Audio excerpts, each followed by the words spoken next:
Hi, I'm just looking at some comments here and questions that you guys have for me, and I decided to make a video with the answers.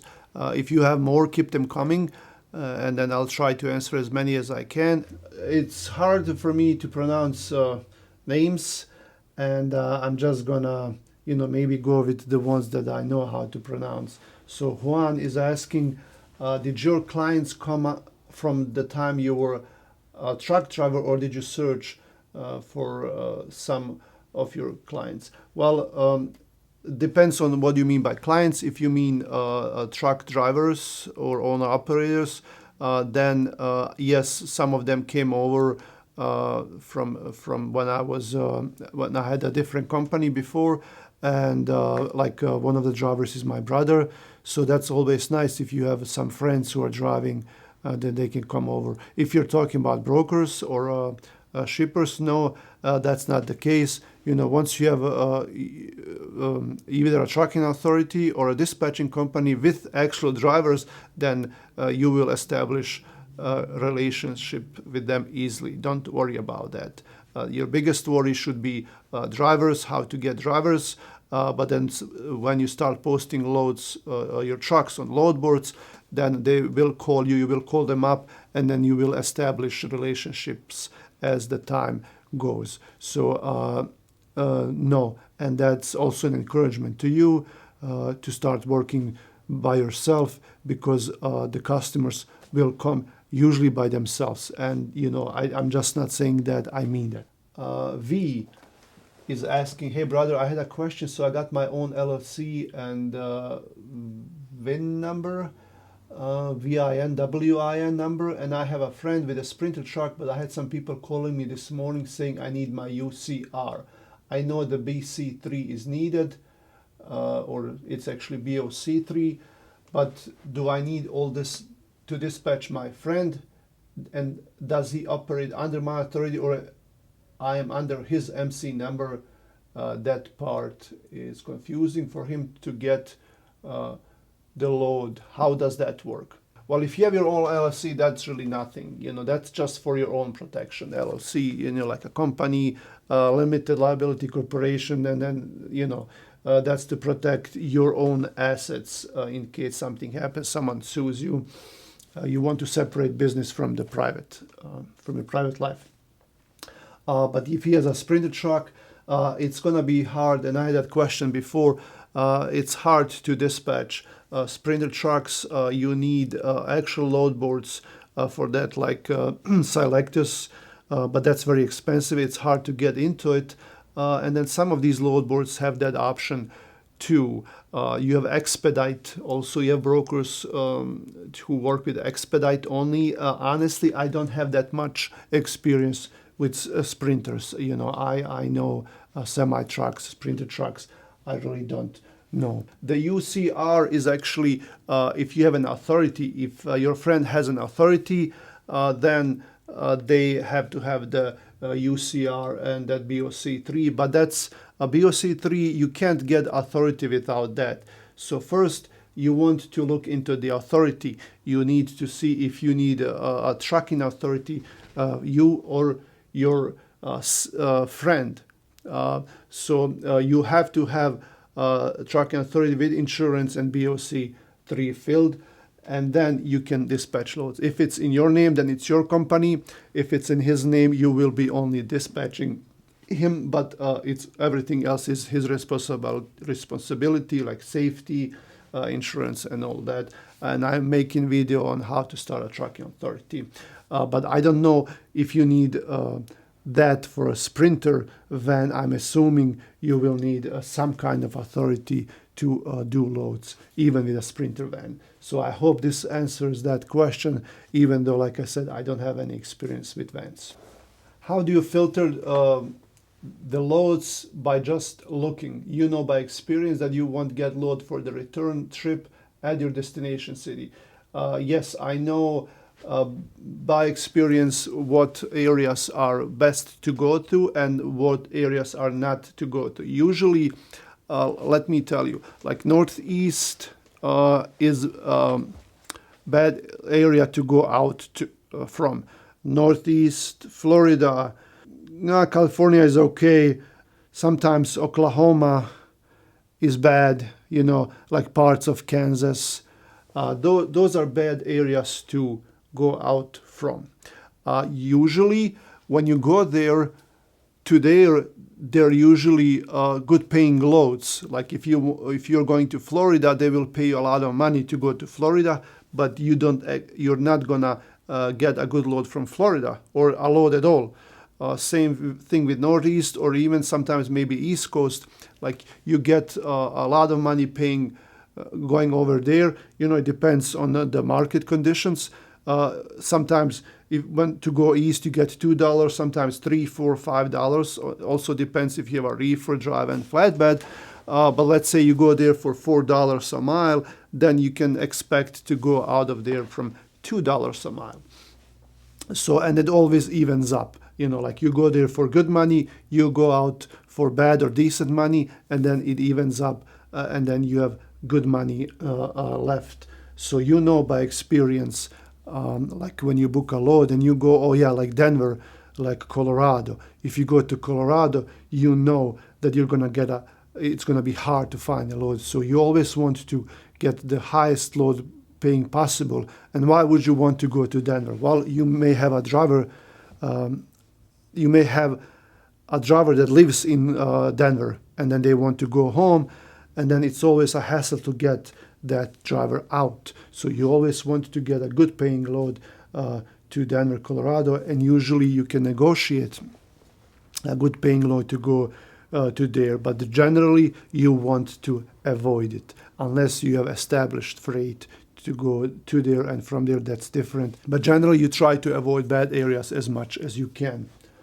So if you weren't dispatching your own trucks and was dispatching for someone else, does the dispatcher handle invoice for the carrier, or is that with them, the carrier and their office? So if you have your own trucking authority, you will invoice the broker with the name of your trucking authority on the invoice, because they will only pay that invoice to whoever they booked the load with. So if you are booking a load for X company and then they get an invoice from Y company, then that's a red flag.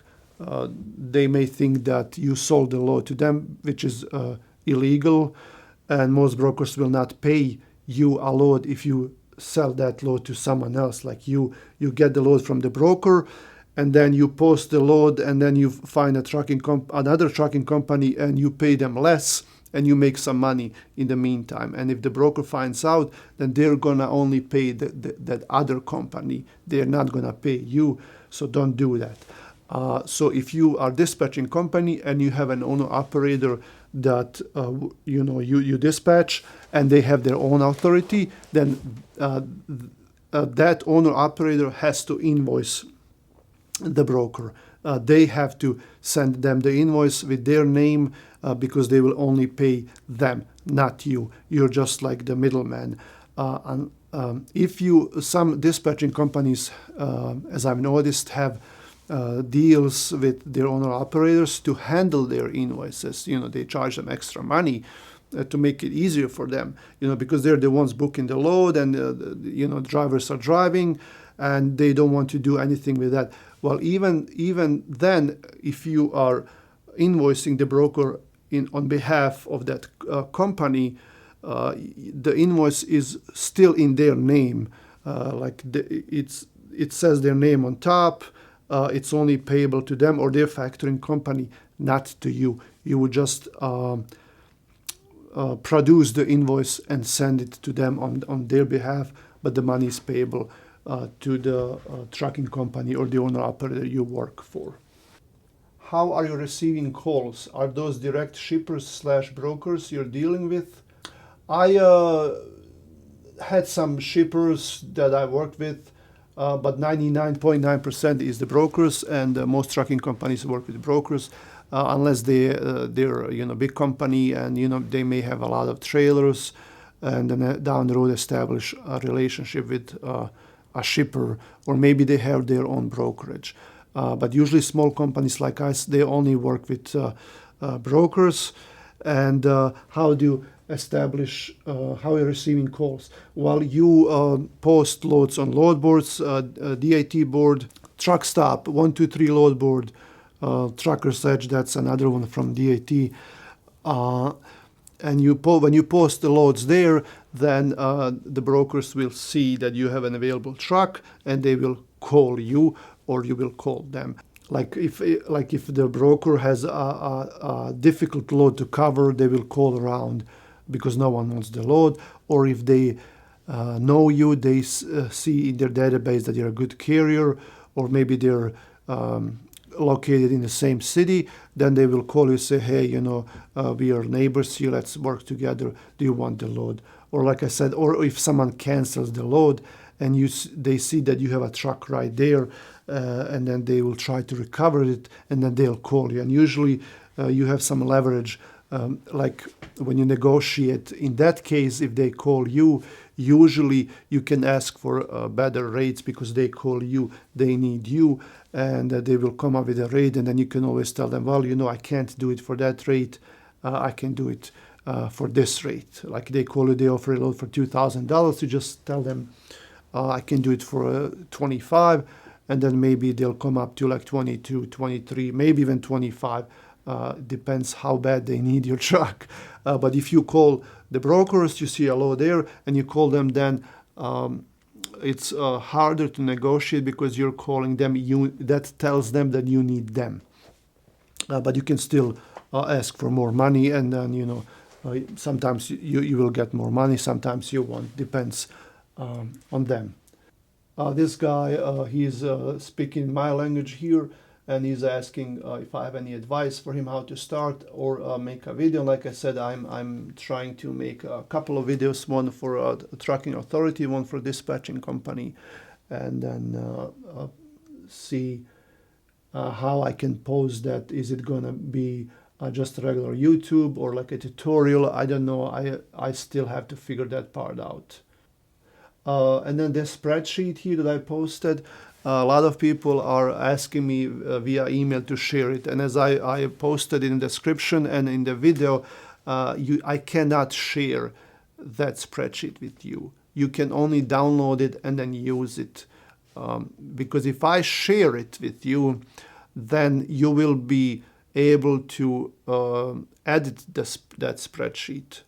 And then whoever else I allow to, whoever else I share it with, then that person is going to be able to edit, and it's going to be the same spreadsheet. You both, 10 guys are going to have the same spreadsheet, and then like whatever you delete and change, then the other guy is going to see it. That's not how it works. I can't share it with you because everyone will be able to edit it.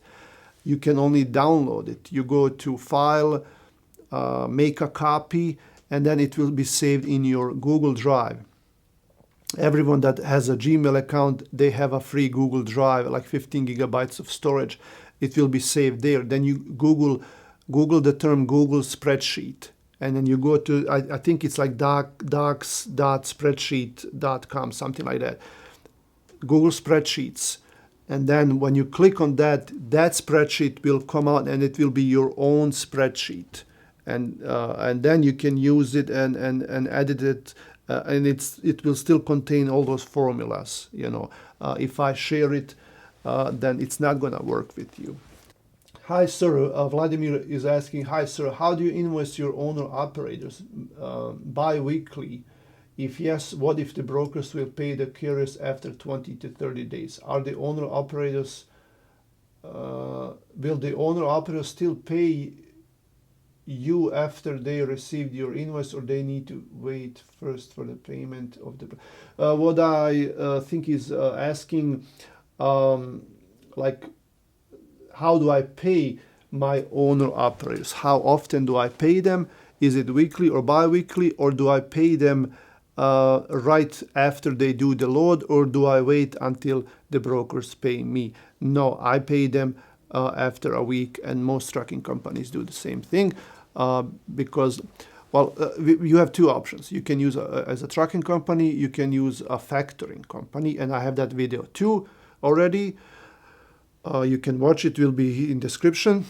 So if you use a factoring company as a trucking authority, then you get paid right away. You do a load, your driver sends you the bill of lading, and then you send the invoice to factoring company, and usually you get paid either same day or next day. So you're paid right away minus their fee, that they charge you like 2 or 3% fee. So you get that money right away. You have that money next day. And then what you would do, you would pay that to the driver as well. If you're invoicing brokers directly, then of course you need to wait 20, 30, even longer, 50, 60 days for them to pay. But still, you would pay your owner operator in a week or so. And that's just a common practice. No one will wait for you to get that payment from the broker. Everyone wants their money. Owner operators have their own expenses to cover, like fuel, truck payments, maintenance, and they have to have some profit too. So if you're doing a factoring company, then you have that money right away. What I do, the way I pay my owner operators, whatever they do Monday to Monday, I pay them on that next Friday. So for example, if today is Monday, and then everything they do this week until next Monday, so that means including the weekend, and they deliver a load on Monday morning somewhere, then that Monday, that week, next Friday, I pay them all of that like 1 week before that, because I can't and then that's the practice in most companies in United States. If they pay weekly, they pay you always for the last week, because if I pay you on Friday, I have to release the money on Thursday from my bank when I do the payroll, in order for the money to be available for you on Friday, or have a check for you, then I can't pay you everything that you did. I can only pay you whatever you did till Thursday, and I have to do the payroll on Thursday, and that's not gonna work. So you always pay for the week before that. Some companies may pay for 2 weeks, for 2 weeks ago. That way they get some cash flowing, and that's harder for truck drivers, because they have to wait for 2 weeks to get that money. And then it's easier for you because you have some money to work with. But then if that driver goes on vacation, or if they leave, you still have to pay them, even though 2 weeks after they leave, you still have to pay for the week before that, like for 2 weeks ago, and that might be harder for you. Let's go to the next question. How much do you charge for dispatching? I have my own authority, and then also, what do you provide with your dispatch? So I don't do just dispatching per se. I am not a dispatching company. I have a trucking authority, and that's different. If you have a trucking authority, you can charge your owner operators depending on what kind of services you provide. If you only do dispatching for them and they run under your authority, then you have to charge them for the insurance, like liability and cargo insurance. That depends on how much you are charged from your insurance. It can be anywhere from $200 per week up to $500 per week. Depends on your insurance rate, and you carry over that to the owner operator because they run under your authority. If they had their own authority, they would have to pay that fee anyway to their insurance. So it's same. And then depends, are they renting a trailer from you? If they're renting a trailer from you, you have to charge them the trailer rent. If they have their own trailer, then you don't charge them that fee. Sometimes you may charge them to do their IFTA, like if they don't have their own IFTA permit. But usually trucking companies will charge owner operators anywhere from 10 to 15% if they don't cover anything else for them. So if you only do dispatching for them, then you charge them 10 to 15%. Some companies will charge more, like 20 to 30%, because they might not charge them separately for insurance. You know, the insurance might be already included in that rate. The trail rental might be included in that rate. Maybe they'll have the plates, the registration will be paid by the trucking company. So they have that all included in that. They don't have to, the owner operators don't have to pay for those by themselves. So that's when the bigger companies charge more because they cover all those expenses. At the end, I think it's the same. It doesn't matter if you charge them 10, 12% and not cover any of those, and charge them 20 to 30 and cover. It all comes out to same, but some people, like some owner operators, don't like to deal with plates, with insurance, with all that. So they like the trucking company to pay for all of that and not to worry. Mehdi is asking, hello, I need to learn dispatching. Can you suggest any legit trainers, please? I cannot suggest any legit trainers because I don't know any. I did see that there are some, and then someone already here recommended Exodus Logistics and Training. I don't know them. I've seen their videos, and you can look it up on YouTube or online on Google.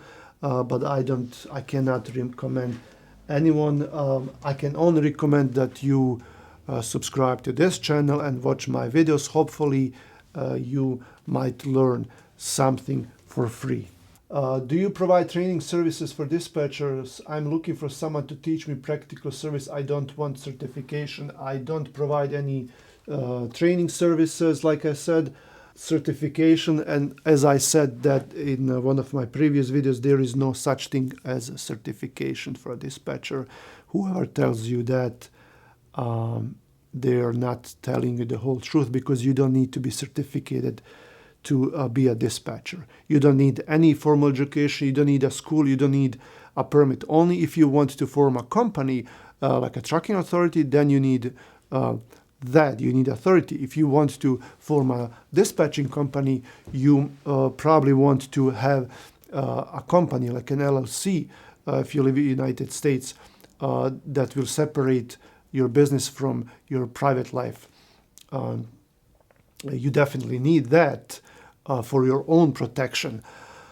But for certification, you don't need anything. Like if you go look for a job and someone is hiring dispatchers, they might ask if you have previous experience, if you have customers or something like that, but you know there is no certification. Even if you do an online course, they might issue you something just as a proof for you that you went with this course and you learned something, because you didn't have a chance to work for someone, you didn't have a chance to someone to train you. Then you had to do it this way, pay someone, and they train you, and that's okay. But as far as the certification goes, that is really just a made-up thing, How do I find carriers as a dispatcher?